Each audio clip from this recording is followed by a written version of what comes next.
الحمد لله رب العالمين والصلاة والسلام على سيد الأنبياء والمرسلين وعلى آله وأصحابه أجمعين.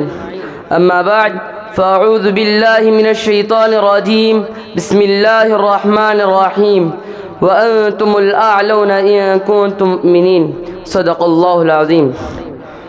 وہ معزز تھے زمانے میں مسلمان ہو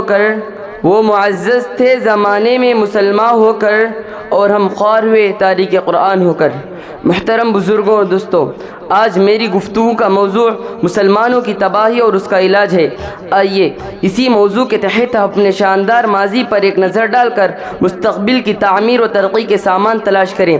قرآن کریم میں رب ذوالجلال کا ارشاد ہے وَأَنْتُمُ الْأَعْلَوْنَ إِن كُنتُم مُؤْمِنِينَ، تم ہی سر بلند رہو گے اگر تم مومن ہو. یہ ارشاد باری ہمارے پورے تاریخ کا اختصار ہے اور اسی میں ہی ہماری ترقی کا راز مضمر ہے.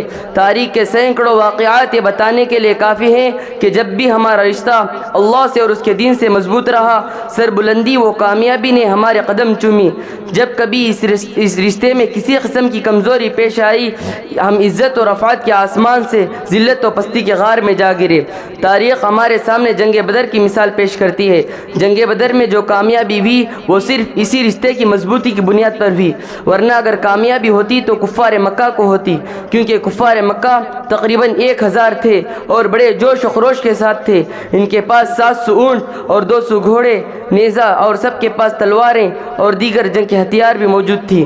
اور ادھر ابو جہل، عتبہ، شیبہ، ولید، حنظلہ، عبید، عاص، حرث، امیہ بن خلف، نفرہ بن حرث، عبد المطلب جیسے شجاعت کے پیکر اور عزم دکار تھے.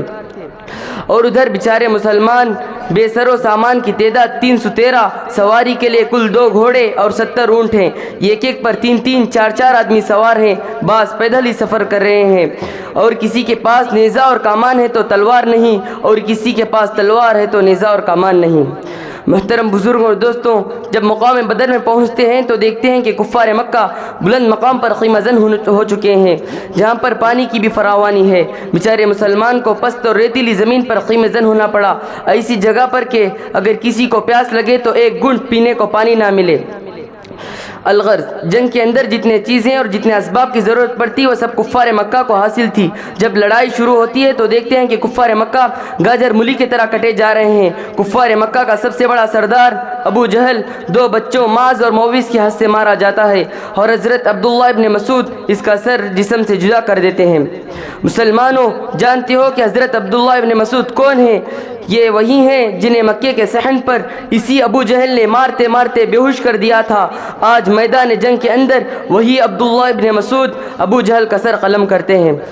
امیہ بن خلف ابو جہل کے بعد مکے کا سب سے بڑا سردار سمجھا جاتا تھا، لیکن اپنے ساتھیوں کو اس طرح تہہ تیغ ہوتے دیکھ گھبرا گیا اور میدان جنگ چھوڑ کر مکے کی طرف بھاگ پڑا. حضرت بلال حبشی اس کے پیچھے بھاگے اور قریب پہنچے تو امیہ بن خلف گھبرا کر گھوڑے سے نیچے گر جاتا ہے اور پیٹھ کے بل لیٹ جاتا ہے، امن چاہتا ہے، معافی مانگتا ہے، شور مچاتا ہے. لیکن حضرت بلال حبشی اس کے پیٹھ پر نیچے سے تلوار چلا دیتے ہیں اور اسے جہنم رسید کر دیتے ہیں. اسلام کے نوجوانوں، جانتے ہو کہ حضرت بلال حبشی کون ہے؟ یہ امیہ بن خلف کے غلام تھے. جب اسلام قبول کیا تو مکے کے اندر دوپہر کے وقت تپتی ہوئی ریت پر لیٹا کر پتھر کے بڑے بڑے چٹانیں رکھ دیا کرتا تھا تاکہ یہ حرکت نہ کر سکے، اور رات کو زنجیروں سے باندھ کر کوڑے لگاتا.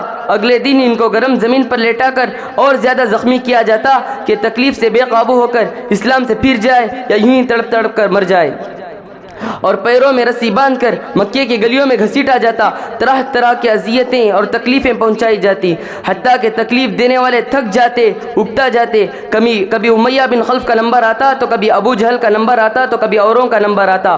آج میدان جنگ کے اندر غلام اپنے آقا و مالک یعنی امیہ بن خلف کو مارنے کے لیے دوڑ رہا ہے اور امیہ بن خلف میدان جنگ چھوڑ کر بھاگ رہا ہے.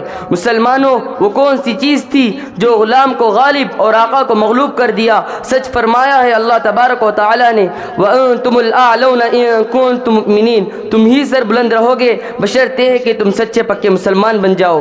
برادران اسلام، ہمارے لیے دنیاوی اور اخروی صلاح و فلاح دونوں ہی ضروری ہیں، جس کا طریقہ یہ ہے کہ اس معبود حق کی پرستش کرے جو ہمارا رب اور خالق ہے، اور تاجدار مدینہ احمد مجتبیٰ محمد مصطفیٰ صلی اللہ علیہ وسلم کی پیروی کرے جو ہم لوگوں کے واسطے نبی آخر الزماں بنا کر مبعوث فرمایا گیا ہے۔